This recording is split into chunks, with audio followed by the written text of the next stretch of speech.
प्यारे विद्यार्थियों, आइए आज करते हैं 3.3 एक्सरसाइज फोर्थ क्वेश्चन में क्या है, draw rough sketch of quadrilateral that is not a parallelogram but exactly has two opposite angles of equal measure.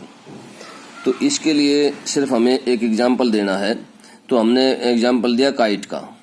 तो काइट का क्या कैसे एग्जाम्पल फिट होता है इसमें कि अपोजिट एंगल्स जो हैं वो काइट के क्या होते हैं, इक्वल होते हैं, one pair of opposite angles. और पैरेललोग्राम काइट नहीं होता, एंगल ए और एंगल बी जो हैं वो बराबर हैं। आपको इस थोड़ा सा बड़ा बना देना है इस फिगर को, और कुछ नहीं है इसमें, सिर्फ हमें एक एग्जाम्पल ही देना था। अब आ जाइए फिफ्थ क्वेश्चन पर। फिफ्थ क्वेश्चन क्या है, the two adjacent angles of a parallelogram in the ratio, कि पैरेललोग्राम के जो दो एडजेसेंट एंगल्स हैं वो किस रेशियो में है, 3:2 के रेशियो में है। तो हमने मान लिया कि let the two adjacent angles of a parallelogram are 3x and 2x, ये हमने मान लिए। अब 3x एंड 2x हमने ये दो एडजेसेंट एंगल मान लिए। तो आप देखिए दोनों का जोड़ कितना होता है, adjacent angles of a parallelogram है तो उनका सम कितना होता है, the sum of adjacent angles of a parallelogram is 180 degree. तो हमने 3x और 2x का जोड़ जो हो 180 डिग्री के बराबर कर लिया, और यहां से हमने x की वैल्यू निकाल ली। ये x की वैल्यू आ गई हमारे पास 36। अब यहां तक विद्यार्थी इसको करके छोड़ देते हैं, लेकिन आगे भी रह जाता है क्वेश्चन। हमें निकालना क्या था, निकालने हैं एंगल्स, ये एंगल्स दोनों एडजेसेंट एंगल्स निकालने हैं। तो इसलिए one angle of a parallelogram क्या हो जाएगा, 36 इंटू 3, क्योंकि 3x था, x की जगह हम 36 रखेंगे तो 108 आ जाएगा, 108। उसके बाद अदर एंगल क्या आ जाएगा, 36 इंटू 2, 72 डिग्री। इस तरह से दोनों एंगल्स हमने एडजेसेंट एंगल्स फाइंड आउट कर लिए पैरेललोग्राम के। अब सिक्स्थ क्वेश्चन पर आ जाइए। सिक्स्थ क्वेश्चन में क्या है, सिक्स्थ क्वेश्चन में एडजेसेंट एंगल्स इक्वल दे रखे हैं। तो हमने मान लिए let the two adjacent angles of a parallelogram are of equal measure, जो इक्वल मेजर के हैं वो x मेजरमेंट है उनका। तो ये दोनों x मान लिए हमने। अब वही प्रॉपर्टी ऑफ पैरेललोग्राम क्या है कि दोनों का जोड़ क्या होता है एडजेसेंट एंगल्स का, 180 डिग्री। तो 2x किसके इक्वल आ जाएगा, 180 डिग्री के इक्वल आ जाएगा, और x की वैल्यू क्या आ जाएगी, 90। तो each angle is of 90 degree.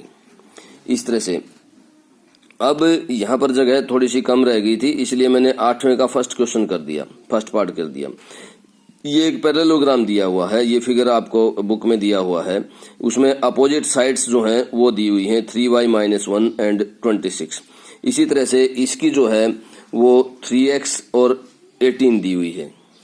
अब हम जानते हैं कि opposite sides of a parallelogram are equal, तो 3y-1 को हम 26 के इक्वल कर दें। इसी तरह से 3y जो है 26 + 1 हो जाएगा, क्योंकि इसको अगर उधर लेके जाएंगे -1 को तो ये +1 हो जाएगा। और यहाँ पर क्या आ गई y की वैल्यू आ गई 9।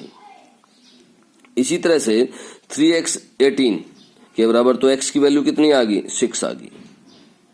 तो यहाँ से हमें x और y की वैल्यू फाइंड आउट करनी थी, और कुछ नहीं करना था। अब आ जाइए 7वां क्वेश्चन। 7वां क्वेश्चन क्या है, 7वां क्वेश्चन है द एडजेसेंट फिगर HOPE। एक फिगर दिया हुआ है HOPE, ये H है, H, ये O है, ये P, ये E, HOPE। ये फिगर पैरेललोग्राम दिया हुआ है, फिगर क्या दिया हुआ है, पैरेललोग्राम दिया हुआ है इसने, और इसमें XYZ की वैल्यू हमें निकालनी है। हम मान लेते हैं कि ये एंगल जो है वो P एंगल है। तो ये देखिए, ये एक लाइन है, ये लाइन है, तो लीनियर पेयर बनते हैं। यहाँ लीनियर पेयर बनता है, तो लीनियर पेयर का सम किसके बराबर होता है, 180 डिग्री के बराबर। और ये 180 डिग्री, तो यहाँ से P की वैल्यू क्या आ गई हमारे पास, 110। ये P की वैल्यू, इस एंगल की वैल्यू आ गई हमारे पास 110। अब ध्यान से देखिए आगे कि 40 + Z, ये दोनों एंगल प्लस P एंगल किसके बराबर होगा, 180 डिग्री के। ये पूरा एंगल, ये देखिए, ये पूरा एंगल और ये एंगल, ये दोनों एडजेसेंट एंगल हैं, एडजेसेंट एंगल हैं, तो ये और P इक्वल 180। यहाँ से Z की वैल्यू की P की वैल्यू तो हमारे पास है, ये निकली हुई, यहाँ से पुट कर दीजिए P की वैल्यू और Z की वैल्यू हमारे पास आ गई 30 डिग्री। ये 30 डिग्री आ गया हमारे पास ये एंगल। अब उसके बाद हमें क्या निकालना, Y की वैल्यू, Y क्या आ जाएगा, Y 40 आ जाएगा, क्योंकि Y ये और ये क्या है, alternate interior angle. Alternate interior angle जब पैरेलल होती हैं साइड, ये दोनों साइड पैरेलल हैं, तो क्या है, पैरेललोग्राम में अल्टरनेट इंटीरियर एंगल्स क्या होते हैं, इक्वल होते हैं। तो Y की वैल्यू क्या आ गई हमारे पास, 40। उसके बाद X की वैल्यू निकालेंगे, तो X और P तो इक्वल हैं। क्यों इक्वल हैं, क्योंकि opposite angles of a parallelogram are equal.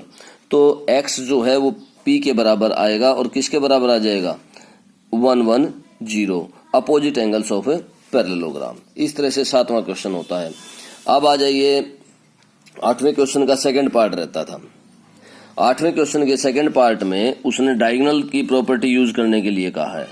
हम जानते हैं, we know that diagonals of a parallelogram bisect each other. जो डायगोनल्स हैं पैरेललोग्राम के, वो एक दूसरे को बाइसेक्ट करते हैं, आधा आधा करते हैं। मतलब मैंने पीछे भी बताया था कि ON जो है वो OR के इक्वल होगा, OS जो है वो OU के इक्वल होगा। तो इस तरह से हम क्या करते हैं कि इस पार्ट को इस पार्ट के बराबर रख लेते हैं, तो और इस पार्ट को इस पार्ट के बराबर रख लेते हैं। तो y + 7 किसके बराबर आ गया, 20 के। y + 7 20 के इक्वल आ गया। तो उसके बाद y की वैल्यू हमारे पास आ गई 13। अब y की वैल्यू 13 आने के बाद हम यहाँ y की वैल्यू 13 रख देते हैं, ये रख दिया। अब यहाँ से x की वैल्यू क्या आ गई हमारे पास, 3 आ गई। अब इसके लास्ट पार्ट पर आ जाइए। लास्ट पार्ट क्या है, ये तो 9th क्वेश्चन है, ये है 9th क्वेश्चन। 9th क्वेश्चन पर आ जाइए। 9th क्वेश्चन में क्या है, थोड़ा सा कॉम्प्लिकेटेड है, बिल्कुल वैसे तो इजी है, लेकिन फिगर को समझने में थोड़ा सा कॉम्प्लिकेशन हो सकता है, और कुछ नहीं है। अब यहां से देखिए, ये कई तरह से निकल सकता है, ऐसी बात नहीं है। अब ये 120 का है, ये और ये KRIS, ये एक पैरेललोग्राम है, KRIS पैरेललोग्राम है। तो ये और ये इक्वल हैं, अपोजिट एंगल्स, बिल्कुल। तो वन एंगल जो है वो 120 का हो गया, one angle 120 opposite angles of a parallelogram. अब एंगल 1 और 2, 1 और 2, ये क्या है, अल्टरनेट एंगल हैं। ये कैसे एंगल्स हैं, अल्टरनेट एंगल्स हैं। और अल्टरनेट एंगल्स हैं तो ये और ये बराबर होंगे, बिल्कुल होंगे। तो एंगल 2 भी क्या आ गया हमारे पास, 120 डिग्री। इसी तरह से 2 और 6 जो है वो लीनियर पेयर बनाते हैं। जब ये लीनियर पेयर बनाते हैं, ये 120 डिग्री का है ये एंगल 120 का है, तो ये कितने का हो जाएगा, 60 डिग्री का। और यहां से दूसरे तरीके से देखिए, ये 120 का है, ये भी 120 का हो जाएगा। कौन से एंगल हो गए, कोरस्पॉन्डिंग एंगल्स, क्योंकि SI और KR क्या है, पैरेलल्स हैं। ये लाइन और ये लाइन क्या है, पैरेलल हैं। तो ये 120 का है तो एंगल 2 भी 120 का हो जाएगा। दूसरे तरीके से बता रहा हूं अभी मैं। अब ये 120 का है तो ये कितने का हो जाएगा, 60 का, और ये 60 का है। अब हमें 5 एंगल निकालना है। अब ये देखिए, ये 70 और 5, ये एंगल और ये एंगल कौन से हो गए, opposite angles of a parallelogram. अब एंगल 5 किसके बराबर आ जाएगा, 70 के।